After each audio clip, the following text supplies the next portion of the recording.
ایک مرتبہ فرشتوں کے سردار حضرت جبریل امین علیہ الصلوۃ والسلام معراج کے دولہ امام الانبیاء صلی اللہ علیہ وسلم کی خدمت بابرکت میں حاضر ہوئے اور ایک بڑی انوکھی عرض کی۔ عرض کرتے ہیں کہ یا رسول اللہ صلی اللہ علیہ وسلم، مجھے کوہ قاف میں جانے کا اتفاق ہوا، میں نے وہاں رونے اور چلانے کی آوازیں سنی، جدھر سے آوازیں آ رہی تھی ادھر بھی گیا تو وہاں ایک فرشتہ جو آسمانوں پر بڑے عزت و اکرام کے ساتھ نورانی تخت پر بیٹھتا تھا، 70,000 فرشتے اس کے گرد صفے بنا کر کھڑے ہوتے تھے۔ وہ جب سانس لیتا تھا تو اللہ تعالیٰ اس کی ہر سانس کے بدلے ایک فرشتہ پیدا فرما دیتا تھا، مگر آج اسی فرشتے کو میں نے بڑی پریشانی کے عالم میں دیکھا، کوہ کاف میں بڑا پریشان تھا، آہوزاری کر رہا تھا۔ تو میں نے اس سے پوچھا کہ یہ تیرے ساتھ کیا معاملہ ہوا؟ فرشتہ بولا کہ معراج کی رات جب نبی پاک علیہ الصلوۃ والسلام میرے قریب سے گزرے تھے تو میں نے ان کی اس طرح تعظیم نہ کی، اس طرح ان کا ادب نہ کیا جو کرنا چاہیے تھا، بس اللہ پاک کو یہ میری ادا پسند نہ آئی، چنانچہ مجھے اس کی سزا دے دی گئی اور مجھے اس بلندی سے یہاں اتار دیا گیا۔ پھر اس نے مجھ سے درخواست کی کہ جبریل امین، اللہ پاک کی بارگاہ میں میری سفارش کیجئے، دعا کیجئے کہ اللہ مجھے معاف فرما دے۔ جبریل امین عرض کرتے ہیں کہ یا رسول اللہ صلی اللہ علیہ وسلم، میں نے بڑی عاجزی کے ساتھ بارگاہ الہی میں اس فرشتے کی سفارش کی، اس کی نجات کے لیے دعا کی، تو ارشاد ہوا کہ اے جبرائیل، اس فرشتے کو بتا دو اگر معافی چاہتا ہے تو میرے حبیب پر درود پاک بھیجے۔ جبریل امین کہتے ہیں یا رسول اللہ، جیسے ہی میں نے یہ بات اس فرشتے کو بتائی، وہ فرشتہ آپ کی ذات پر درود پاک پڑھنے لگ گیا۔ حضور جیسے جیسے وہ درود پڑھتا رہا، اس کے بالوں پر نکلنا شروع ہوئے اور اڑ کر آسمان کی بلندیوں پر جا پہنچا۔ تبھی تو شاعر کہتے ہیں ہر درد کی دوا ہے صلی علی محمد، ہر درد کی دوا ہے صلی علی محمد، تعویذ ہر بلا ہے صلی علی محمد صلی اللہ علیہ وسلم۔ اس واقعے میں ہمیں یہ بھی پتہ چلتا ہے کہ سرور کائنات صلی اللہ تعالی علیہ وسلم کی عزت، آپ کا اکرام، آپ کا ادب یہ رب کو کتنا پسند ہے، اور ان کی شان میں ذرا سی بھی بے ادبی بندے کا ایمان بھی غارت کر دیتی ہے اور رب کو بھی اس سے ناراض کر دیتی ہے۔ تو ہمیشہ اللہ کریم سے دعا ہے ہمیں ادب والوں میں رکھے، با ادب با نصیب، با ادب با نصیب، اور بے ادب بد نصیب۔ جو بے ادب ہوتا ہے وہ راندہ درگاہ کر دیا جاتا ہے، وہ مردود کر دیا جاتا ہے۔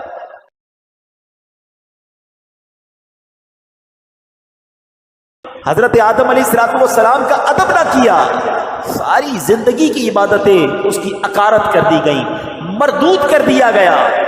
تو چاہے حج ہو، عمرے ہوں، نمازیں ہوں، صدقے ہوں، حلیہ مذہبی ہو، لیکن اگر دل میں ادب نہیں ہے تو یہ اعمال کسی کام کے نہیں ہیں۔ یاد رکھیے علم اچھی چیز ہے مگر ادب بہت ضروری ہے، تو رب کریم ہمیں ادب والوں کے ساتھ رکھے۔ محفوظ سزا رکھے نہ شاہب ادبوں سے، محفوظ سزا رکھے نہ شاہب ادبوں سے، سے بھی سرزد نہ کبھی بے ادبی ہو۔ مجھے اسلامی بھائیوں، میرے آقا حضرت ام ہانی رضی اللہ تعالیٰ عنہ کے گھر آرام کر رہے ہیں کہ جبریل امین جو فرشتوں کے سردار ہیں نبی پاک کے دربار میں آتے ہیں، آرام سے جگاؤں کیسے؟ رب کا حکم ہے کہ محبوب کو بلایا جائے مگر محبوب آرام کر رہے ہیں، یہ وہی آرام ہے۔ مولا علی نے دیکھا کہ عصر کی نماز جاتی ہے تو چلی جائے، آقا کے آرام میں خلل نہ آئے، اب جبریل امین کو جگانا ہے۔ اللہ اکبر، بلاوا رب کی طرف سے ہے، سوچا کیسے جگاؤں، ادب کیا ہوتا ہے۔ عرض کیا کرتے ہیں جو اعلیٰ حضرت نے گویا قصیدہ معراج میں کہا کہ فرمایا یہی سما تھا کہ پے کے رحمت، خبر یہ لایا کہ چلیے حضرت، ذرا سمجھیے گا بات کو، کیا خبر لایا کہ چلیے حضرت تمہاری خاطر کشادہ ہے. کیا کشادہ ہے؟ جو کلیم پر بند راستے تھے. ذرا سوچئے یہ کون سا سفر تھا. تھوڑا سا پیچھے چلتے ہیں. حضرت موسیٰ علیہ السلام کو اللہ نے بڑا مقام دیا. In the whole world nobody have power to speak with Allah سبحانہ و تعالی. حضرت موسیٰ سے پہلے کوئی ایسا نہیں تھا جو اللہ سے بات کر سکے بلا واسطہ، ڈائریکٹ ہے. آپ کو کلیم اللہ کہا گیا اور آپ اللہ سے بات کرنے کوہ طور پر جاتے تھے. کیسا مقام تھا. ان کو فیل کیسا ہوتا ہوگا کہ اس پوری کائنات میں I am one and only who can speak، جو اللہ کریم سے بات کر سکتا ہے، جس نے یہ کائنات بنائی ہے. اب دل میں تمنا جاگی، مولا کلام کی سعادت دی ہے، اب اپنا دیدار بھی کرا دے. رب ارنی، اے اللہ تجھے دیکھنا چاہتا ہوں. ارشاد کیا ہوتا ہے؟ لن ترانی، اے موسیٰ تم مجھے دیکھ نہیں سکو گے. پھر ارشاد فرمایا کہ اے موسیٰ اس پہاڑ پر ہم اپنی تجلی نازل کرتے ہیں، اگر یہ پہاڑ اپنی جگہ پر رہا تو پھر تم دیکھ پاؤ گے. مگر جب اس پہاڑ پر یعنی کوہ طور پر تجلی ڈالی گئی، وہ پہاڑ جو ہے وہ ریزہ ریزہ ہو گیا. حضرت موسیٰ بھی اس تجلی کو برداشت نہ کر سکے اور بے ہوش ہو گئے. کلیم اللہ کی تمنا بھی دیکھنا ہے. کہا گیا لن ترانی، آقا آرام کر رہے ہیں اور بلایا جا رہا ہے. سلام و سلام میں ایک شعر سنتے ہیں، آج ذرا تسلی سے سمجھ لو اس کو. کس کو دیکھا یہ موسیٰ سے پوچھے کوئی، آنکھ والوں کی ہمت پہ لاکھوں سلام. کس کو دیکھا یہ موسیٰ سے پوچھے کوئی، کس کو دیکھا یہ موسیٰ سے پوچھے کوئی، آنکھ والوں کی ہمت پہ لاکھوں سلام، آنکھ والوں کی ہمت پہ لاکھوں سلام. بڑا سفر بڑی تیاری ہوتی ہے. آپ نے اپنے گھر سے اپنے آفس جانا ہے، اب زیادہ سامان لے کر نہیں جاتا، لیکن اگر آپ نے 3 دن کے مدنی قافلے میں جانا ہے تو آپ 3 دن کا سامان لے کر جاتے ہیں. اللہ مکے مدینے کی حاضری بار بار عطا فرمائے. جب مکے مدینے جاتے ہیں تو ذرا بڑا بیگ بن جاتا ہے، احرام بھی ہوتا ہے، کپڑے بھی ہوتے ہیں، سامان اور ہوتا ہے. جتنا بڑا ٹریول اتنی بڑی تیاری. یہ سفر کہاں کا تھا، یہ کتنا بڑا سفر تھا. حاضری دینی تھی بارگاہ الہی میں، جنت کا مشاہدہ کرنا ہے، آسمانوں کی سیر کرنی ہے، فرشتوں کی بارات آئی ہے لینے. تیاری کیسی کروائی گئی؟ نبی پاک کو حتیم میں لایا گیا. کعبہ مشرفہ کا وہ حصہ جو کعبے کا ہی حصہ ہے، اللہ کریم وہاں بھی بار بار حاضری عطا فرما. حتیم میں لایا گیا، وہاں نبی پاک کے سینہ اقدس کو چیرا گیا اور اس میں نور کی برسات کی گئی، حکمتیں داخل کی گئی. پھر سینہ اقدس کو بند کر دیا گیا. آج لوگ کہتے ہیں سائنس نے بڑی ترقی کر لی ہے، اوپن ہارٹ سرجری ہوتی ہے. سنو، 1450 سال پہلے ایک بار نہیں، نبی پاک کی 4 بار اوپن ہارٹ سرجری ہوئی. مگر یہ کیسی سرجری تھی؟ نہ کوئی ٹانکے کا نشان ہے، نہ کوئی تکلیف ہے. آقا دیکھ رہے ہیں کہ دل کو باہر نکالا گیا ہے اور نبی پاک کے سامنے نور ڈالا جا رہا ہے. اللہ اکبر، یہ بھی نبی پاک کا معجزہ ہے. اور پھر وہ سفر شروع ہوتا ہے. اب نبی پاک مکہ پاک سے بیت المقدس جاتے ہیں. سبحان اللہ. بیت المقدس کا سفر یہ براق پر کیا جاتا ہے. براق کی بات بھی سن لو، ہے جو اتنا پیارا مہمان ویسی سواری بھیجی جاتی ہے نا. اگر کوئی بہت بڑی شخصیت ہو تو اس کو ذرا اچھی گاڑی میں بلایا جاتا ہے، نارمل بندے کو کہا جاتا ہے آپ آ جائیے گا، ٹھیک ہے. اور بہت ہی زیادہ معزز و بندہ کہتا ہے کسی دوست کی اچھی والی گاڑی لے کے بھیجوں، اتنی بڑی شخصیت ہے، اس کے سٹینڈرڈ کی کوئی سواری ہونی چاہیے. اللہ نے اپنے پاس اپنے حبیب کو بلانا ہے. سواری بھیجی، جنتی سواری، براق. اچھا، براق جو تھا اس کی سپیڈ کیا تھی ذرا سنیے گا. حدیث میں مضمون ملتا ہے کہ براق کی سپیڈ اتنی تھی کہ جدھر نگاہ پڑتی تھی ادھر اس کا پیر پڑتا تھا. یعنی اگر آپ سوچیں کہ اگر آپ بالکل کھلے میدان میں کھڑے ہو جائیں یا سمندر پہ چلے جائیں تو کتنے دور تک ہماری نظر جاتی ہے. جدھر تک آئی سائٹ جاتی تھی ادھر وہ ایک قدم رکھتا تھا، اگلا قدم ادھر رکھتا تھا، دوبارہ آئی سائٹ جدھر جاتی تھی. اتنی سپیڈ سے یہ ٹریول ہوا. اور سبحان اللہ، براق کے اندر ایک زبردست شاک آبزرور بھی تھا. لوگ کہتے ہیں گاڑی وہ اچھی جس میں جھٹکے نہ لگے. ذرا اسموتھ ڈرائیو ہونی چاہیے. دیکھو اللہ نے اپنے حبیب کو بلایا تو کس شان سے بلایا. جب یہ براق اوپر کی طرف جاتا تھا نا، آسمان کی طرف، اب دیکھیے گھوڑے پہ اگر آپ بیٹھے ہوں اور گھوڑا اونچائی کی طرف جائے تو آپ پیچھے ہو جاتے ہیں. تھوڑی تکلیف ہوتی ہے نا انسان کو، کیونکہ گھوڑا اوپر جا رہا ہے. تو روایتوں میں لکھا کہ اس کے پچھلے پیر بڑے ہو جاتے تھے. جب یہ اوپر جاتا تھا تو پچھلے پیر بڑے ہو گئے تاکہ اس کی پشت سیدھی رہے، نبی پاک کو سواری میں تکلیف نہ ہو. اچھا جب یہ براق نیچے اترا، اب کوئی گھوڑا نیچے اتر رہا ہے، اب آگے کی طرف ہو جائیں گے، پھر ڈیفیکلٹی ہوگی. فرمایا جب نیچے اترا تو اس کے اگلے پیر اونچے ہو جاتے تھے.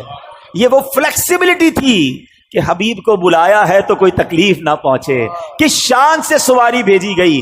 اللہ اکبر. نبی پاک علیہ الصلوۃ والسلام اب پہنچتے ہیں اس جگہ پر جسے ہم بیت المقدس کہتے ہیں. بیت المقدس ویسے بھی دیکھنے کی بڑی تمنا ہے، لیکن جب سے یہ پڑھا ہے اور جب پڑھتے ہیں ایک دل میں عجب تمنا جاگ اٹھتی ہے. ذرا سوچو تو صحیح کہ کائنات میں ایسی نماز نہ اس سے پہلے ہوئی نہ اس کے بعد ہوگی. جب اس کائنات کے سب سے بہترین افراد یعنی انبیاء کرام کم و بیش 1,24,000 آل ٹوگیدر ونس ٹائم، ایک ہی وقت میں وہ بیت المقدس میں موجود ہیں، صفے تیار ہیں، مؤذن فرشتے ہیں، اقامت دینے والے جبریل امین ہیں. اور اب جبریل امین نے عرض کیا حضور اب آپ امامت فرمائیے. امام الانبیاء میرے آقا امامت فرما رہے ہیں. سبحان اللہ. سیدی اعلیٰ حضرت امام اہل سنت بڑی پیاری بات لکھتے ہیں، فرماتے کہ وجہ کیا تھی، معراج کی رات کی جماعت کیوں جو ہے وہ سجائی گئی، یہ بلایا کیوں گیا سب کو. سبحان اللہ. رہتی دنیا کو یہ بتانا تھا. اعلیٰ حضرت کہتے ہیں نماز اقصا میں تھا یہی سر کہتے راز کو، یہاں کہتے ظاہر ہونا.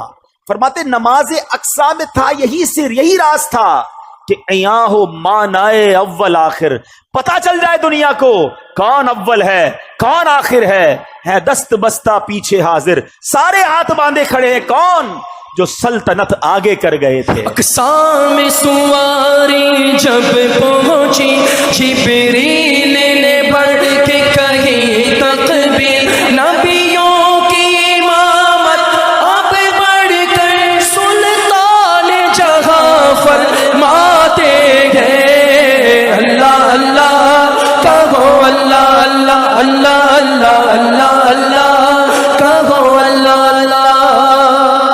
سے میرے آقا فارغ ہوئے. اب آسمان کے سفر کی تیاری ہے. اب سفر آسمان میں وہی براق ہے، وہی بارات ہے، وہی دولہا ہے، وہی باراتی ہے. آن کی آن میں پہلا آسمان آ گیا. یہ پہلا آسمان کتنا دور ہے ذرا غور کیجئے گا. پلک جھپکتے کچھ ہی لمحوں میں نبی پاک پہلے آسمان پر پہنچ گئے. اب یہ سب انبیاء جو ہے نبی پاک کو ویلکم کر رہے ہیں، مرحبا کہہ رہے ہیں. نبی پاک آگے بڑھتے گئے. اب سدرۃ المنتہا آ گیا.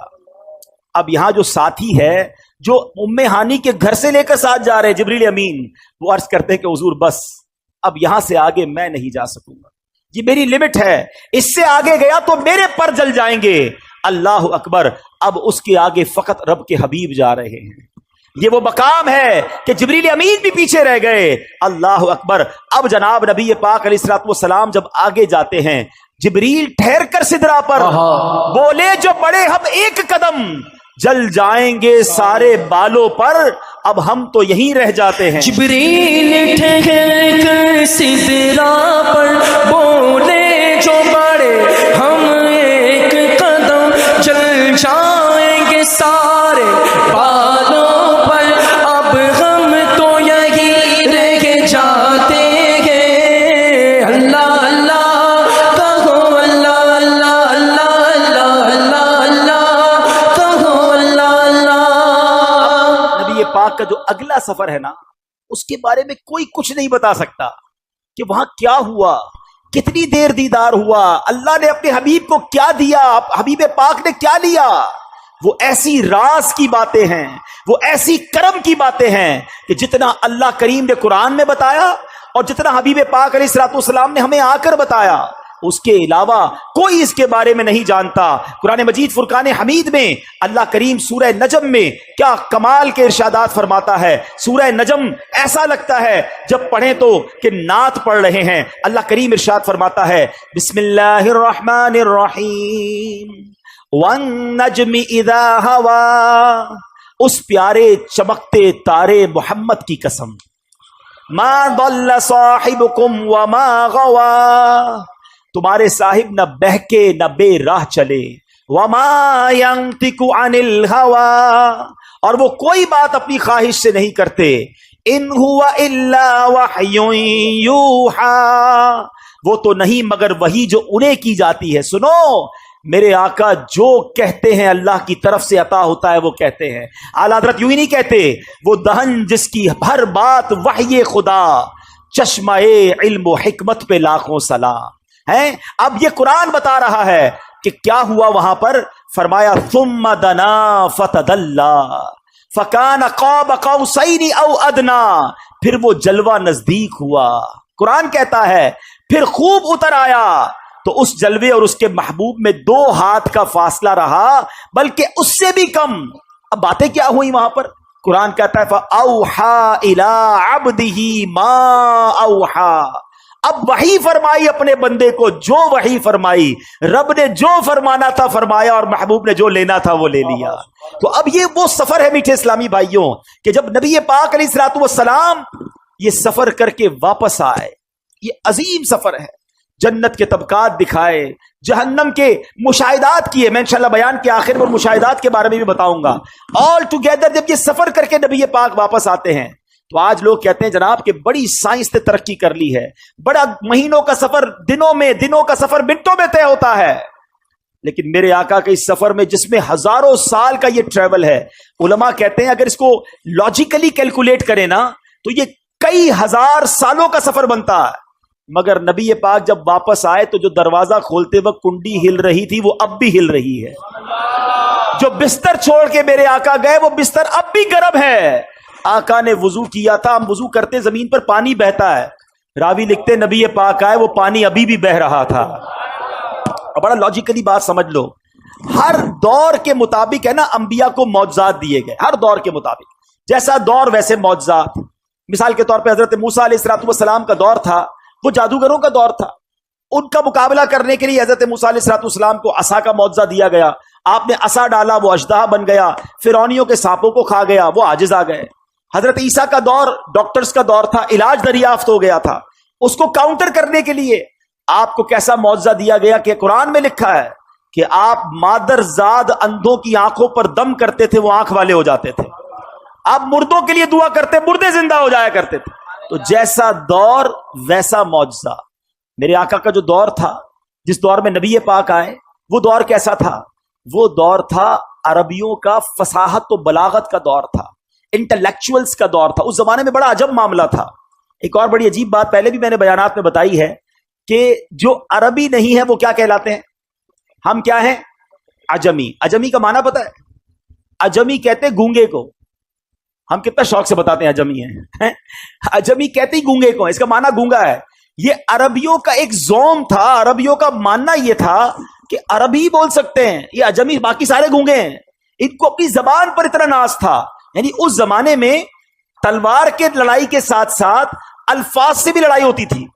حضرت عبداللہ بن رواحہ، حضرت حسان بن ثابت رضی اللہ تعالیٰ عنہ، یہ نبی پاک کے دربار کے نعت گو شاعر تھے، دشمن نبی پاک کی شان میں گستاخانہ اشعار لکھتے تھے، یہ ادھر سے جواب میں نعتیں لکھتے تھے۔ ایک موقع پر پیارے آقا علیہ الصلوۃ والسلام نے حضرت عبداللہ بن رواحہ سے فرمایا، عبداللہ تم اشعار دشمنوں کے مقابلے میں لکھو، تمہارے اشعار ان کے لیے تیر کی مانند ہے۔ تو یہ دور تھا، اس دور میں نبی پاک تشریف لائے۔ اب ضروری تھا کہ پیارے آقا ان سے زیادہ فصیح ہوں، ان سے زیادہ خوبصورت بات کرے۔ اللہ نے نبی پاک کے قلب اقدس پر قرآن نازل کر دیا۔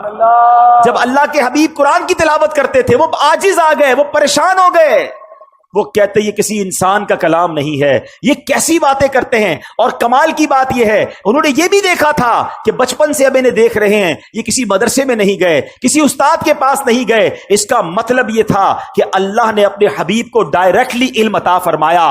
الرحمن علم القرآن، اللہ نے اپنے حبیب کو یہ سارے علوم عطا فرمائے۔ اور جب میرے آقا گفتگو فرماتے تو پھر کیا ہوتا؟ بریلی کے تاجدار لکھتے ہیں، آقا میں نثار تیرے کلام پر۔ حضور آپ کی باتیں کیسی تھی؟ زبان تو بہت سارے لوگوں کو ملی ہیں، میں نثار تیرے کلام پر ملی یوں تو کس کو زبان نہیں، وہ سخن ہے جس میں سخن نہ ہو، وہ بیاں ہے جس کا بیاں نہیں، تیرے آگے یوں ہیں دبے لچے۔ فصحا عرب کے بڑے بڑے بڑے بڑے فصحا بلغا انٹلیکچوئلز بیٹھتے تھے، میرے آقا بات کرتے وہ شاکڈ ہو جاتے، اسٹونشڈ ہو جاتے، حیران ہو جاتے، ایسا لگتا خود گونگے ہو جاتے۔ اعلیٰ حضرت کہتے تیرے آگے یوں ہیں دبے لچے، فصحا عرب کے بڑے بڑے، کوئی جانے منہ میں زبان نہیں بلکہ جسم میں جان نہیں۔ لگاتے ہیں نعرہ یہ ایمان والے، لگاتے ہیں نعرہ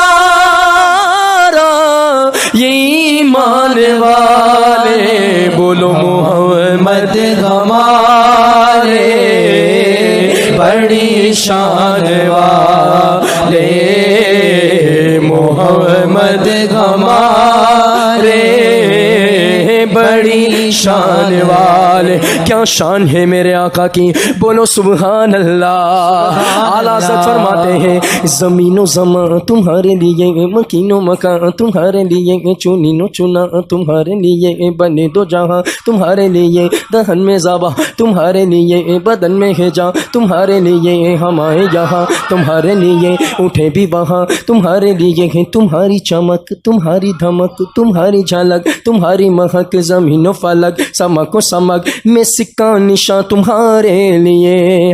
کون دیتا ہے دینے کو منہ چاہیے، بولو دینے والا ہے سچا ہمارا نبی محمد ہمارے بڑی شان والے۔ میں عرض کر رہا تھا کہ یہ تو وہ دور تھا نا کہ جس میں انٹلیکچوئلز تھے، فصحا تھے، ان کا مقابلہ نبی پاک نے جب گفتگو کی تو ان کے پاس کوئی جواب نہیں تھا۔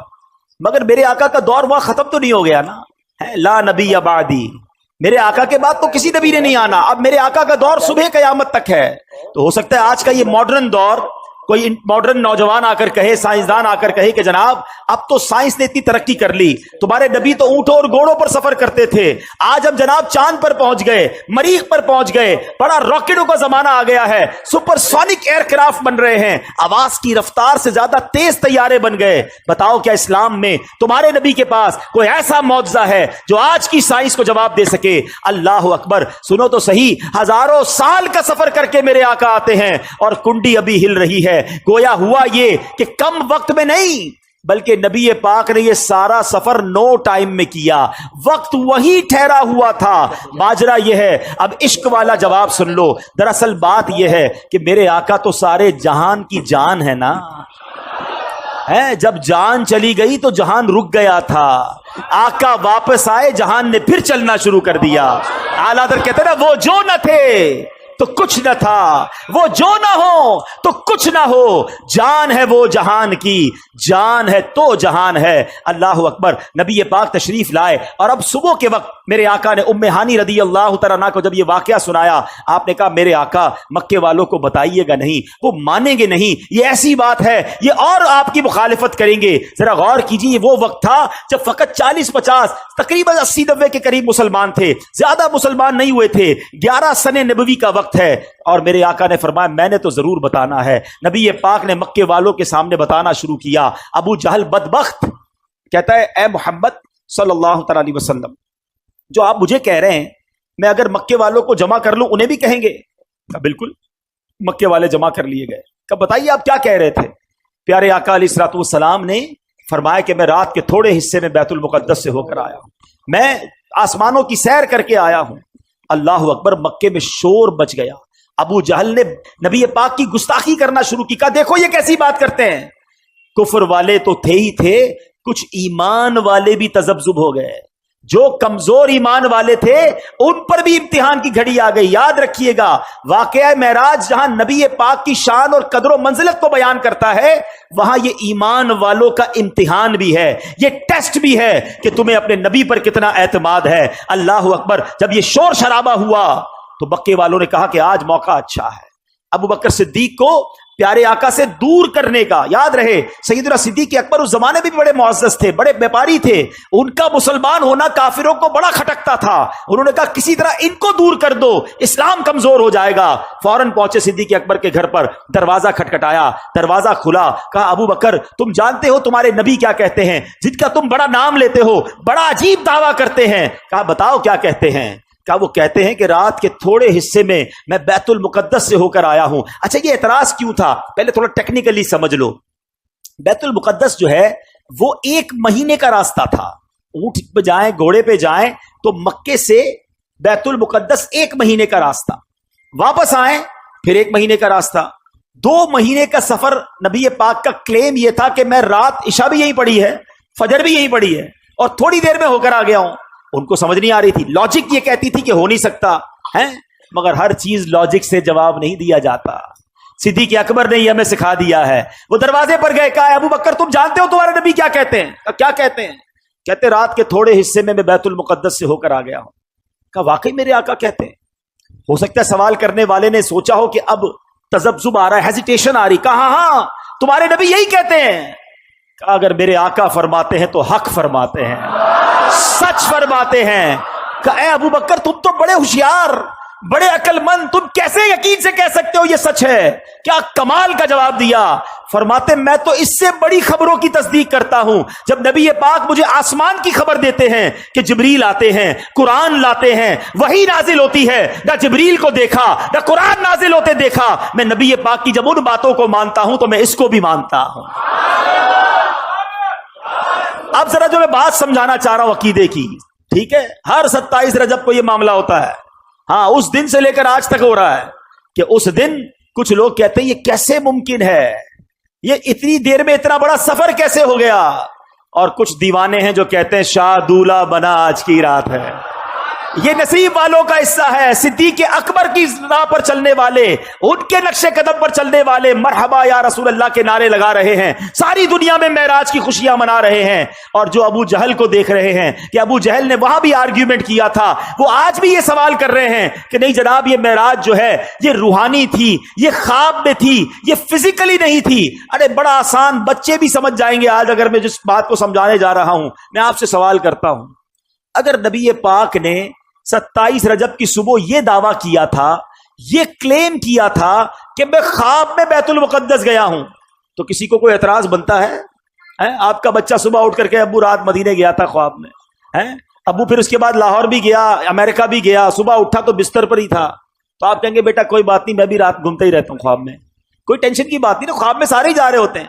یعنی کمال یہ ہے کہ ابو جہل اور مکے والوں کا یہ اعتراض کرنا اور یہ جھگڑا کرنا اور حضرت ابو بکر صدیق کے دروازے تک جانا, یہ اس بات کی دلیل ہے کہ نبی پاک نے اس صبح یہی کہا تھا کہ میں فزیکلی بنفس نفیس جسم و روح کے ساتھ اس سفر پر گیا تھا. عقل مندوں کے لیے اشارہ کافی ہے. تو بہرحال میرے بیچ اسلامی بھائیوں, یہ سفر کمپلیٹ ہوا, مگر اس سفر میں ایک اور بڑا کمال کا کام ہوا. نبی پاک علیہ الصلوۃ والسلام کو ایک تحفہ دیا گیا, اور وہ تحفہ کیا ہے؟ نماز کا تحفہ دیا گیا. اچھا نماز کی اہمیت کو سمجھو, اور احکام جو ہے نا شریعت کے, وہ زمین پر جبریل امین لے کر آئے. حج, روزہ, زکات, بہت سارے احکام وہ آسمان سے جبریل امین آتے تھے. مگر نماز کی اہمیت سمجھو کہ نبی پاک کو عرش پر اور اس کے بھی آگے بلا کر یہ تحفہ دیا گیا. یہ تحفہ وہاں دیا گیا تاکہ اندازہ ہو کہ اس کی اہمیت کیا ہے. مگر جب میرے آقا واپس آ رہے ہیں تو حضرت موسیٰ علیہ الصلوۃ والسلام سے ملاقات ہوگی کہ اے محمد صلی اللہ علیہ وسلم, رب کی بارگاہ سے کیا لائے ہو؟ پیارے آقا فرماتے ہیں کہ مجھے 50 نمازیں میری امت پر فرض کی گئی ہیں. حضرت موسیٰ کہتے ہیں اے محمد صلی اللہ علیہ وسلم اب واپس جائیے, کم کروا کر لائیے, میں نے بنی اسرائیل میری قوم کو دیکھ لیا ہے, یہ 50 نہیں پڑھ سکیں گے. نبی پاک پھر جاتے ہیں, واپس آتے ہیں, 45 ہو جاتی ہیں. بتائیے 45 ہو گئی, کہا نہیں اور جائیے, یہ زیادہ ہے, کم کروائیے. پھر جاتے ہیں, 40 ہو جاتی ہیں. پھر جاتے ہیں 30, 35, 30. آپ عرض کرتے رہے, پیارے آقا جاتے رہے. یہ تھوڑا سا رک جاتا ہوں. ایک اور بات اس میں سیکھنے والی ہے کہ نبی پاک کی رسائی کیسی تھی. جب چاہتے چلے جاتے تھے.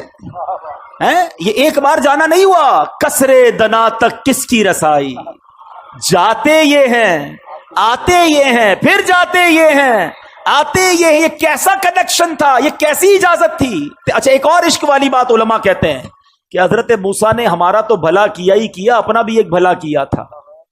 کوہ طور پر دیکھنا چاہتے تھے نا, نہیں دیکھ پائے نا. آج بھی کچھ عشاق پتہ ہے جو مدینے سے آتا ہے نا اس کی آنکھوں کا دیدار کرتے ہیں کہ ہم نے مدینہ نہیں دیکھا, ان آنکھوں نے مدینہ دیکھا, ان آنکھوں کو چوم لوں. حضرت موسیٰ پیارے آقا کی ان آنکھوں کو دیکھنا چاہ رہے ہیں. حضور ذرا پھر دیکھ کر آئیے, میں پھر آنکھیں دیکھ لوں. آپ پھر اللہ کی بارگاہ میں جائیے, میں پھر آپ کی آنکھیں دیکھوں. بار بار نبی پاک جا رہے ہیں, آخر 5 ہو گئیں. حضرت موسیٰ نے تو وہاں بھی کہا تھا حضور اس کو بھی کم کروا کے لائیے. نبی پاک فرماتے ہیں مجھے حیا آتی ہے اللہ کی بارگاہ سے. مگر وہاں سے ارشاد کیا ہوا, حدیث پاک ہے کہ جب 50 سے 5 کر دی گئیں تو آواز دی گئی, اے محبوب ہماری بات نہیں بدلتی, آپ علیہ الصلوۃ والسلام کے لیے ان 5 کے بدلے میں 50 کا ثواب ہے. اے مسلمانوں یہ تحفہ معراج کی رات ملا ہے. تو آج سب نیت کر لیں کہ آج کے بعد ہماری کوئی نماز قضا نہیں ہوگی انشاءاللہ. کچھ بھی ہو جائے یہ بہانے نہ کیا کرو نماز کے ساتھ, طبیعت ٹھیک نہیں ہے, سر میں درد ہے, اگلے جمعے سے پڑھ لوں گا, رمضان آنے دو پھر پڑھ لوں گا. جس طرح کھانا پینا ہمیں نہیں چلتا نا کھائے پیے بغیر, نماز زندگی کا وہ لازمی حصہ ہونی چاہیے. کھڑے ہو کے نہیں پڑھ سکتے بیٹھ کے پڑھے, بیٹھ کے نہیں پڑھ سکتے لیٹ کے پڑھے, بیمار ہیں لیٹ کے نہیں پڑھ سکتے اشارے سے پڑھے. اگر نماز معاف نہیں ہے تو آج یہ نیت کرنی ہے انشاءاللہ. یہ معراج کی رات ہمیں یاد دلاتی ہے. اچھا مزے کی بات ہے, نبی پاک کی معراج تو رب کی بارگاہ میں حاضری ہے, اور نماز کو مومن کی معراج کہا گیا. اور پتہ یہ کدھر لے جائے گی نماز؟ جب نبی پاک نے رب کا دیدار کیا تو دل کے کسی کونے میں قابل تو نہیں مگر تمنا تو جاگتی ہے نا کہ کاش ہم بھی اپنے رب کو دیکھیں. جس خالق نے بنایا, جس خالق کی کائنات ایسی ہے, میرا وہ خالق کیسا ہوگا. تو اب سنو, احادیث میں یہ مضمون ملتا ہے کہ جو نمازی ہوگا اس کو بروز قیامت اللہ کا دیدار کروایا جائے گا. تو اللہ کا دیدار کرنا ہے نا تو پھر نماز پڑھنی ہے انشاءاللہ. اب نماز قضا نہیں ہوگی انشاءاللہ. ایک اور عقیدے کی بات, عشق کی بات ہے. لوگ کہتے ہیں دنیا سے پردہ فرمانے کے بعد کوئی مدد نہیں کر سکتا. نمازیں وہ 5 پڑھتے ہیں, ہاں بھائی 50 نہیں پڑھتے. یہ مدد کس نے کی تھی, یہ مشورہ کس نے دیا تھا؟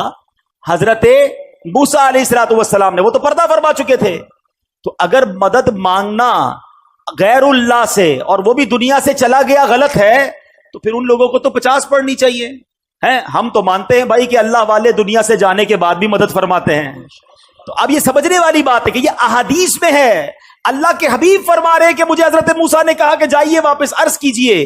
تو اس کا مطلب یہ ہوا کہ اللہ کے نیک بندے اور انبیاء تو سبحان اللہ, انبیاء صحابہ اولیاء اللہ کے کرم سے یہ دنیا سے پردہ فرمانے کے بعد بھی مدد کرتے ہیں.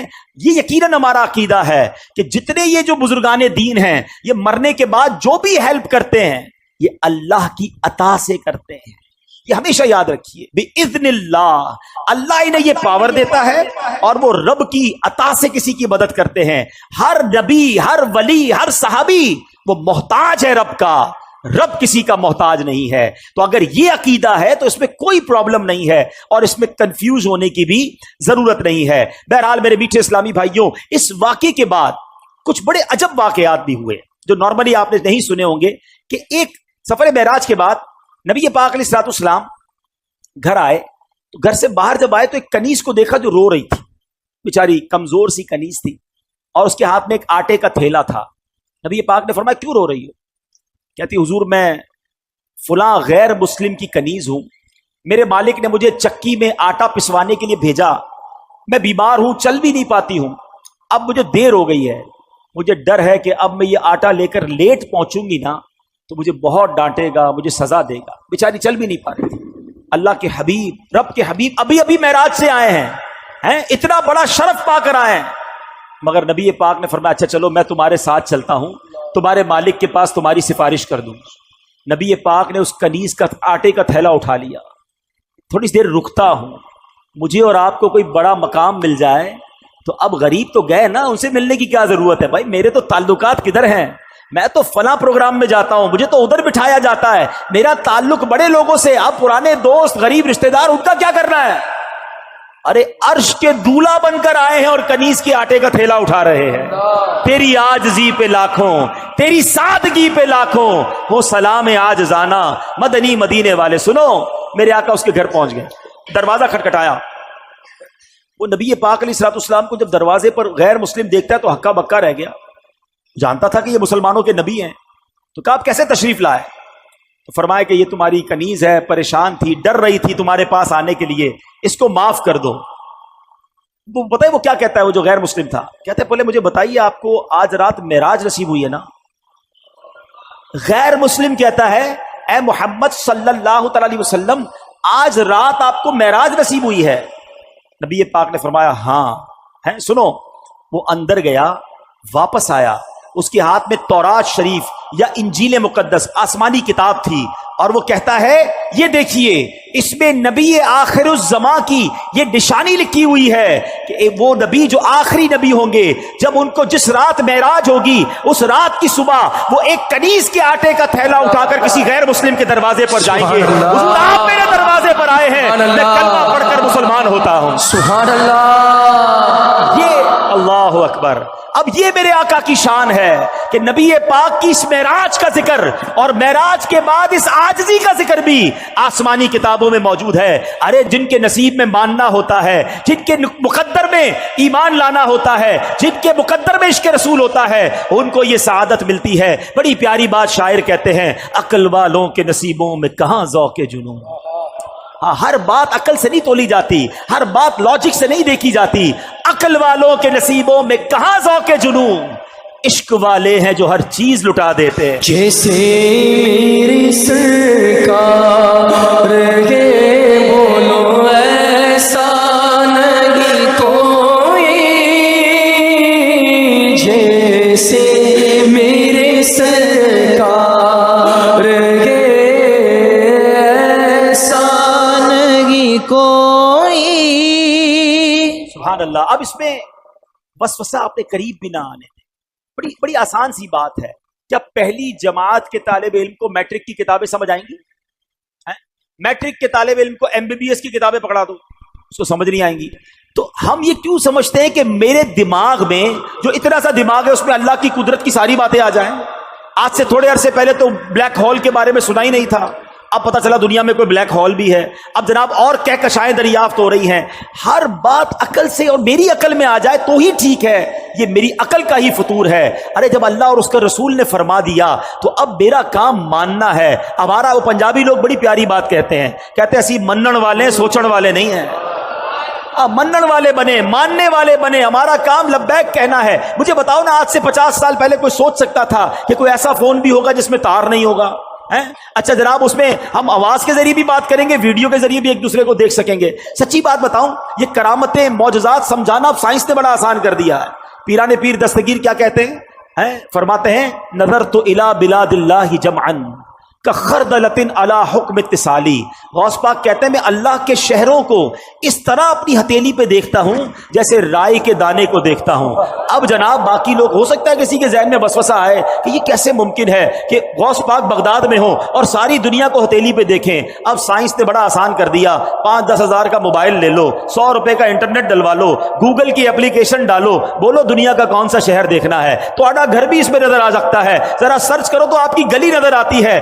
مجھ جیسا گناہگار چھوٹے سے موبائل کو لے کر ساری دنیا دیکھے. میرا غوث اگر اللہ روحانی کنیکشن دے دے تو تمہیں کیا اعتراض ہے؟ تو اے میرے میٹھے اسلامی بھائیوں، اپنے اللہ نے اپنے ولیوں کو، صحابہ کو، اولیاء کو، انبیاء کو یہ کمالات عطا کیے ہیں. اس میں ہمیں سوچنا نہیں چاہیے. ایک آخری واقعہ سنا کر بیان ختم کرتا ہوں. واقعہ بڑا کمال کا ہے. ایک شخص شیخ صحاب الدین سہروردی رحمۃ اللہ تعالی علیہ فرماتے ہیں کہ شیخ ابن سکینہ کا ایک مرید تھا. اس کی ذمہ داری تھی کہ وہ ہر جمعے کو جو صوفیاء کرام نماز کے لیے آتے تھے ان کی جا نماز وغیرہ مسجد میں بچھاتا تھا. پھر نماز کے بعد فارغ ہو جاتے تو مصلی واپس اٹھا کر خانقاہ میں رکھ دیتا. تو اس کو وسوسے آتے تھے معراج کے حوالے سے، کیسے ہو سکتا ہے، اتنا بڑا سفر بھی ہوا، رات بھی نہیں بیتی. تو اس کو وسوسے آتے رہتے تھے. وہ جا نماز لے کے، جمعے کا دن تھا، وہ نکلا اپنے گھر سے. کہا بھی ٹائم ہے، راستے میں دریا دجلہ آیا تو اس نے وہاں کہا تھوڑی دیر میں نہا لیتا ہوں. اس نے جا نماز وغیرہ رکھی، کچھ کپڑے وپڑے اتارے اور دریا میں لگایا غوطہ. جیسے ہی غوطہ لگایا تھوڑی دیر بعد ڈبکی لے کے باہر نکلا تو سارا منظر ہی چینج، کپڑے بھی نہیں، مسلے بھی نہیں، بالکل نیا کنارہ. بڑی مشکل سے جسم ڈھانپتا ڈھونپتا باہر نکلا، معلوم کیا میں کدھر ہوں، تو کہا یہ تو مصر ہے. ڈبکی لگائی بغداد میں اور نکلا مصر میں. اب اس کو اندازہ، اچھا اس زمانے میں تو کوئی ٹیلی فون نہیں تھا کہ گھر والوں کو بتاتا میں ادھر آ گیا ہوں، یا کوئی فیکس کر دیتا. کہا اب تو لگتا ہے زندگی ادھر ہی گزرے گی. وہ گیا کسی سونار کے پاس، سونار سے کام وام سیکھا، نوکری کرنا شروع کی، اور وہاں اس سونار نے جب اس کا کام اچھا دیکھا، کچھ عرصے بعد اپنی بیٹی سے اس کی شادی کر دی. 7 سال یہ بندہ ادھر ہی رہا. 7 سال کے اندر اس کے 3 بچے بھی پیدا ہو گئے. اس کے بعد پھر کسی وقت وہاں نہانے آیا. اب اس نے جو ڈبکی لگائی تو نکلا دریائے دجلہ میں. وہ جا نمازیں بھی پڑھی ہیں، وہ کپڑے بھی پڑے ہیں. حیران، کپڑے پہنے، جا نمازیں اٹھائیں. وہاں پہنچا تو وہی جمعے کا دن ہے، جا نمازیں بچھائیں، لوگوں نے جمعہ پڑھا. اس کے بعد پیر صاحب کے پاس آیا اور پیر صاحب کو کہا کہ پیر صاحب ایسا ایسا واقعہ ہوا ہے، آج ہی کے دن میں 7 سال گزار کر آ گیا ہوں. پیر صاحب نے کہا کوئی وسوسہ تو نہیں آتا تھا تمہیں؟ کہاں ایک وسوسہ آتا تھا. کیا آتا تھا؟ کہا میں سوچتا رہتا تھا کہ یہ معراج کا جو سفر ہے یہ اتنا بڑا سفر ہوا اور وقت کیسے نہیں گزرا. پیر صاحب کہتے ہیں اللہ نے تجھے وہ سب کچھ دکھا دیا ہے، جا کے اپنے بچوں کو لے کر آ مصر سے. ہیں اب یہ اللہ والوں کی باتیں ہیں. ابھی بھی اس واقعے کے بعد بھی ہو سکتا ہے کسی کے ذہن میں یہ بات آئے کہ جناب یہ کیسے ممکن ہے. شاید آج سے 50-100 سال بعد سائنس کوئی ٹائم مشین بنا لے گی تو لوگ کہیں گے ہاں یار یہ ممکن تھا. نہیں میرے میٹھے اسلامی بھائیوں، عقل کی لمٹ ہوتی ہے، اللہ کی قدرت کی کوئی لمٹ نہیں ہے. جو رب کن فرما کر فیکون فرما سکتا ہے، جو اس دنیا اور کائنات کو بنا سکتا ہے، وہ جو چاہے کر سکتا ہے. اس نے قرآن میں خود یہ فرمایا ہے ان اللہ علی کل شیء قدیر. وہ خالق ہے، وہ مالک ہے، وہ جو چاہے کر سکتا ہے. تو بہرحال اللہ کریم نے ہمارے آقا کو یہ عظیم معجزہ عطا فرمایا.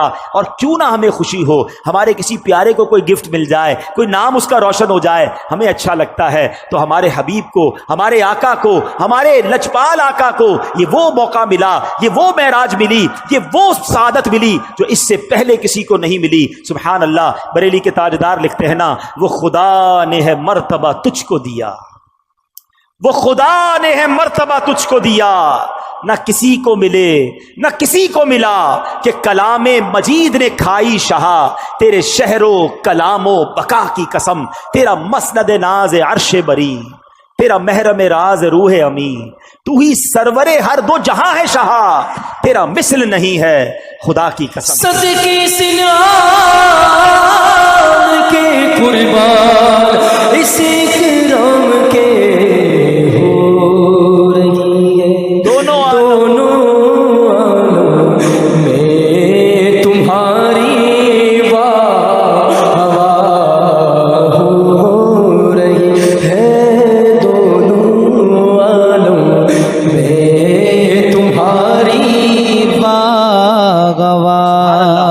نبی پاک کے اس معجزے میں 2 کمالات ہیں.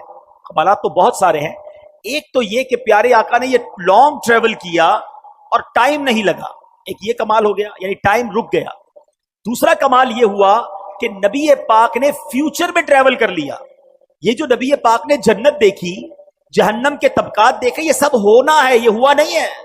قیامت ہوگی، نبی پاک ہی جنت کا دروازہ کھولیں گے، پھر لوگ جنت میں جائیں گے اور جہنم میں جائیں گے جب حساب کتاب ہو جائے گا. یعنی ہزاروں سال کے بعد جو ہونا ہے میرے آقا نے وہ بھی جا کر دیکھ لیا. یہ بھی نبی پاک کی شان ہے. نبی پاک علیہ الصلوۃ والسلام چل رہے تھے تو اپنے سے آگے کسی کے قدموں کی آہٹ سنی. جبریل امین سے پوچھا یہ کس کے قدموں کی آواز ہے؟ فرمایا بلال حبشی کے قدموں کی آواز ہے. آقا معراج سے واپس آئے، کہا بلال ایسا کون سا عمل کرتے ہو کہ میں نے جنت میں اپنے آگے تمہاری قدموں کی آواز سنی؟ حضرت بلال عادسی سے کہتے ہیں حضور عمل تو کوئی نہیں، بس جب بے وضو ہوتا ہوں فوراً وضو کر لیتا ہوں، اور جیسے ہی وضو کرتا ہوں 2 رکعت نفل ادا کر لیتا ہوں. تو تحیت الوضو یہ وہ عمل ہے، اور با وضو رہنا وہ عمل ہے کہ نبی پاک نے حضرت بلال کی قدموں کی آواز جنت میں سنی. میرے آقا نے جنت کے ایک دروازے پر لکھا ہوا دیکھا کہ صدقے کا ثواب 10 گنا ہے اور قرضے کا ثواب 18 گنا ہے. یہاں یہ بات بھی سمجھنی ہے. علماء فرماتے ہیں کہ صدقہ جو ہے نا، یعنی مدد، یہ ہر بندہ مانگ رہا ہوتا ہے، بعض اوقات ضرورت مند نہیں ہوتا پھر بھی مانگ رہا ہوتا ہے، مگر نارملی قرضہ وہ مانگتا ہے جو ضرورت مند ہو اور اسے لوٹانا بھی ہو. تو یہاں میں ایک مشورہ دوں گا. تو آپ نے کیا کرنا ہے کہ آپ نے اپنے بجٹ کا، اپنے مال کا ایک حصہ ایسا رکھیں جو آپ قرضہ دیا کریں. آپ قرضے کا سسٹم بنائیں. آپ کی فیکٹری ہے، دکان ہے، مشورہ دیتا ہوں، خاص طور پہ جو آپ کے جاب کرتے ہیں، انہوں نے کہاں جانا ہے؟ ان کو قرضہ دیں، ہر مہینے ان سے آپ کاٹتے رہیں. لیکن کیا ہوگا؟ اس کی فضیلت سنیے. حدیث پاک میں ہے، اس کا مضمون ہے کہ اگر کوئی بندہ کسی کو قرضہ دے، مثال کے طور پہ آپ نے کسی کو 50,000 روپے، لاکھ روپے قرضہ دیا ایک مہینے کے لیے، تو حدیث پاک کے مضمون کے مطابق اسے روزانہ 1 لاکھ صدقہ کرنے کا ثواب ملے گا. اعلیٰ حضرت فرماتے ہیں میں روزانہ اتنے 1,000 روپے کا صدقہ کرتا ہوں، ثواب کماتا ہوں. کہا کیسے؟ کہ میں نے اتنے 1,000 روپے قرضہ دیا ہوا ہے، مجھے روز اتنے پیسے صدقہ کرنے کا ثواب ملتا ہے. اچھا جب وہ ٹائم آ جائے، یعنی آپ نے 1 مہینے کے لیے دیا، اب وہ بندہ کہتا ہے ذرا مجھے 1 مہینے کا اور موقع دے دیں. آپ کو لگتا ہے بندہ ٹھیک ہے، گڑبڑ نہیں کر رہا، پریشان ہے، 1 مہینے کا اور موقع دے دیں. اب حدیث پاک کے مضمون کے مطابق آپ کا ثواب روزانہ ڈبل ہو جائے گا. اب روز 2 لاکھ روپے صدقہ کرنے کا ثواب ملے گا. تو اللہ نے اگر آپ کو مال دیا ہے تو کچھ پیسے الگ رکھیں، اس سے قرضہ دیا کریں، پیسے آ جائیں پھر کسی کو ضرورت مند کو قرضہ دیں، تاکہ یہ جو فضیلت ہے کہ آپ کو صدقے کا ثواب 10 گنا، قرضے کا ثواب 18 گنا ہے. ہاں یہ ضرور ہے کہ آپ اپنی پیسوں کی واپسی کا پراپر انتظام رکھیں. اور دیکھیں ہمارا مذہب کتنا کمپلیٹ ہے. جہاں قرضہ دینے والے کو کہا جا رہا ہے کہ قرضہ دو، نرمی کرو، وہاں قرضہ لینے والے کو کیا کہتا ہے کہ وقت پر قرضہ لوٹاؤ، ورنہ ایک ایک لمحہ تمہارے گناہوں کا میٹر جاری رہے گا. تو جس پر قرضہ ہے نا وہ فوراً پیسے لوٹائے، کچھ بیچ کر بھی دینا پڑے تو دے. کیونکہ آپ کو یاد ہوگی وہ حدیث کہ ایک صحابی کا جب وصال ہوا تو نبی پاک نے جب بتایا گیا کہ یہ قرضہ ہے ان کے اوپر، تو آقا نے فرمایا میں ان کی نماز جنازہ نہیں پڑھوں گا. نبی پاک نے جنازہ پڑھنے سے منع کر دیا. پھر کسی نے قرضہ اتار دیا یا اپنے ذمے لیا، پھر نبی پاک نے نماز ادا فرمائی. تو یہاں یہ سیکھنے کو ملا کہ قرضہ دینے کا ثواب ہے، مگر قرضہ لینے والا وقت پر قرضہ لوٹائے. یہاں ایک بڑا پرابلم ہے کہ جو قرضہ لیتا ہے اس کا اسٹائل ہی چینج ہو جاتا ہے. پہلے منتیں کر رہا ہوتا ہے حضور دے دیں، آپ کی فکر ہی نہ کریں، آپ کے پیسے ٹائم پہ دے دوں گا. اس کے بعد نہ فون اٹھاتا ہے نہ وہ ملتا ہے، بلکہ باتیں بھی عجیب عجیب کر رہا ہوتا ہے. ایسا اب نہ کریں، کیونکہ چند غلط لوگوں کی وجہ سے اب لوگوں نے قرضہ دینا ہی چھوڑ دیا ہے. اور یہ قرضہ ختم ہونا جو ہے نا، یہ سود کی طرف لوگ چلے گئے. کہتے بھائی میں تمہیں پیسے دوں گا، مجھے کیا ملے گا؟ بے رحم ہو جاتا ہے انسان. سود اتنا برا عمل ہے کہ یہ انسان کو پیسے سے ایسی محبت کروا دیتا ہے کہ وہ بے رحم ہو جاتا ہے. مسلمان مرتا ہے تو مر جائے، کہتا ہے میں پیسے دوں گا مجھے کیا ملے گا. نہیں، ضرورت مند کی مدد کرو، انشاءاللہ تمہیں وہ اجر ملے گا جو قیامت کے دن تمہارا بیڑا پار کر دے گا. ٹھیک ہے؟ تو یہ اسی طرح اب نبی پاک نے جو جہنم میں ملاحظات کیے، یہ ذرا اس میں چند باتیں سن لیں پھر بیان کو ختم کرتے ہیں. کہ پیارے آقا علیہ الصلوۃ والسلام نے جہنم میں ایسے لوگوں کو دیکھا کہ ان کے پیٹ بڑے بڑے کمروں کی مانند ہیں. فرمایا یہ کون ہیں؟ تو بتایا گیا یہ سود کا کام کرنے والے ہیں. خدا کے واسطے اس سے توبہ کر لو، نکل آؤ. سود کے اندر جو غرق ہوا وہ برباد ہی ہوگا. یہ اللہ سے جنگ کرنا ہے. لوگ کہتے کیا کروں، کاروبار ختم ہو جائے گا. ارے تم رب سے جنگ کر رہے ہو، سب کچھ ایسے ہی ختم ہو جائے گا. ادھر ختم نہیں ہوگا تو آخرت میں کیسے جواب دو گے؟ کسی بھی صورت سود کے قریب نہ جائیں. معراج کی رات یہ عذابات کیوں دکھائے گئے؟ اللہ کے حبیب دیکھ کر آئیں اور آ کر اپنی امت کو بتائیں، انہیں ڈرائیں. مگر یہ امت ہے کہ انہیں پتا بھی ہے پھر بھی یہ کام کر رہے ہوتے ہیں. نبی پاک نے دیکھا کچھ لوگ مردار کھا رہے ہیں. فرمایا یہ کون ہے؟ جبریل امین نے کہا حضور یہ لوگوں کی غیبت کرتے تھے. جو غیبت کرتے ہیں، دوستوں میں بیٹھ کر لگائی بجھائی اس کی برائیاں، خدا کے واسطے نہ کریں. یہ بہت بڑا گناہ اور جہنم میں لے جانے والا کام ہے. اللہ سلامت رکھے امیر اہل سنت کو یہ بار بار ایسے ہی نعرے نہیں لگائے جاتے دعوت اسلامی میں کہ غیبت کے خلاف جنگ جاری رہے، غیبت سے بچنا ہے. آگے چلیں. نبی پاک علیہ الصلوۃ والسلام نے دیکھا کہ کچھ عورتوں اور مردوں کو دیکھا جن کو ان کی چھاتی کے ساتھ لٹکایا گیا.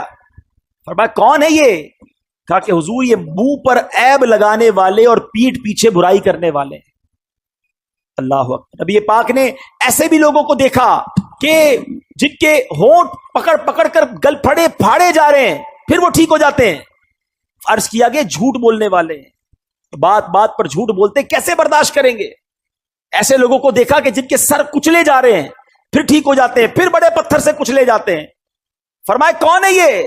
کہا حضور نماز کے وقت ان کے سر بوجھل ہو جاتے تھے.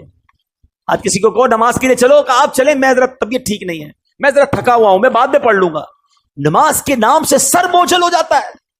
توبہ کیجیے، نماز کے لیے ایکٹیو ہو جائیے. جہاں ہم نے واقعہ معراج سنا، دلوں کو خوشی ملی، وہاں اپنی لائف میں، اپنی زندگی میں تبدیلی بھی لائیں. اللہ کرے کہ آج کی رات ہماری زندگی کا ٹرننگ پوائنٹ بن جائے. آپ کو کوئی کہے کہ یار تم نے تو جھوٹ بولنا چھوڑ دیا، تو آپ کہیں کہ نبی پاک کی معراج آئی، اس خوشی میں نے جھوٹ سے توبہ کر لی. یار آپ ماشاءاللہ فجر میں بھی نظر آ رہے ہیں، 5 نمازیں پڑھ رہے ہیں. الحمدللہ میرے آقا کو معراج کی رات نماز کا تحفہ ملا, میں نے 5 وقت نماز پڑھنے کی نیت کر لی. یہ مزہ ہے نا کہ آپ کی زندگی میں یہ شب معراج بدلاؤ کیا لائی, کہ آپ نے سود چھوڑا, آپ نے حرام چھوڑا.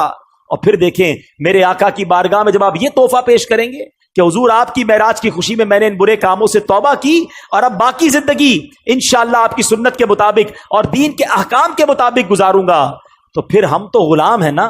غلام اپنی حیثیت کے مطابق تحفہ دیتا ہے اور بادشاہ اپنے کرم کے مطابق دیتا ہے. پھر جب نبی پاک عطا فرمائیں گے تو ہماری جھولیاں بھر دیں گے. تو ہے میرے میٹھے اسلامی بھائیوں, آج نیت کر لیں انشاءاللہ کہ آج کے بعد حرام روزی کے قریب بھی نہیں جائیں گے انشاءاللہ. فضیلت ہے وہ سن لیتے ہیں. میرے آقا علیہ الصلوۃ والسلام فرماتے ہیں جو 27 رجب کا روزہ رکھے اللہ پاک اس کے لیے 60 مہینے کے روزوں کا ثواب لکھتا ہے. حضرت سلمان فارسی رضی اللہ تعالیٰ عنہ روایت کرتے ہیں کہ پیارے آقا علیہ الصلوۃ والسلام نے ارشاد فرمایا رجب میں ایک دن اور رات ہے, جو اس دن کا روزہ رکھے اور رات کو عبادت کرے تو گویا اس نے 100 سال کے روزے رکھے اور 100 سال شب بیداری کی. اور یہ رجب کی 27 تاریخ ہے. حدیث پاک میں ہے کہ رجب میں ایک رات ہے کہ اس میں نیک عمل کرنے والے کو 100 سال کی نیکیوں کا ثواب ملتا ہے. وہ رجب کی 27ویں رات ہے. جو اس رات میں 12 رکعت پڑھے, غور سے سن لیں, اور ہر رکعت میں سورہ فاتحہ اور اس کے بعد کوئی بھی سورت ملا لے, اور ہر 2 رکعت پر التحیات پڑھے, اور پوری 12 رکعت پڑھنے کے بعد سلام پھیرے. یعنی ایک ہی سلام سے پڑھنی ہے 12 رکعتیں, ہر 2 رکعت بعد التحیات پڑھ کے پھر کھڑے ہو جائیں. سورہ فاتحہ کے ساتھ کوئی بھی سورت ملا لے, بہتر ہے 3 بار سورہ اخلاص پڑھ لیں. ٹھیک ہے, اب جب 12 رکعتیں پوری ہو جائیں تو پھر آپ نے 3 تسبیحاں پڑھنی ہیں. 100 بار کیا پڑھنا ہے؟ سبحان اللہ والحمد للہ ولا الہ الا اللہ واللہ اکبر. یہ 100 بار پڑھیں. پھر 100 بار استغفار پڑھ لیں, استغفر اللہ استغفر اللہ ربی من کل ذنب واتوب الیہ, یہ پڑھ لیں. اور پھر 100 بار درود پاک پڑھ لیں. جب یہ وظیفہ کمپلیٹ ہو جائے تو نبی پاک فرماتے ہیں اپنی دنیا اور آخرت کے لیے جس چیز کے بارے میں دعا مانگے گا اور صبح کو روزہ رکھے گا, اللہ پاک اس کی سب دعائیں قبول فرمائے گا, سوائے اس دعا کے جو گناہ کے لیے ہو. معاذ اللہ اگر کوئی اپنے گناہ کے کام کے لیے دعا کرے گا تو وہ قبول نہیں ہوگی. اللہ پاک ہم سب کو عمل کرنے کی توفیق عطا فرمائے. آمین.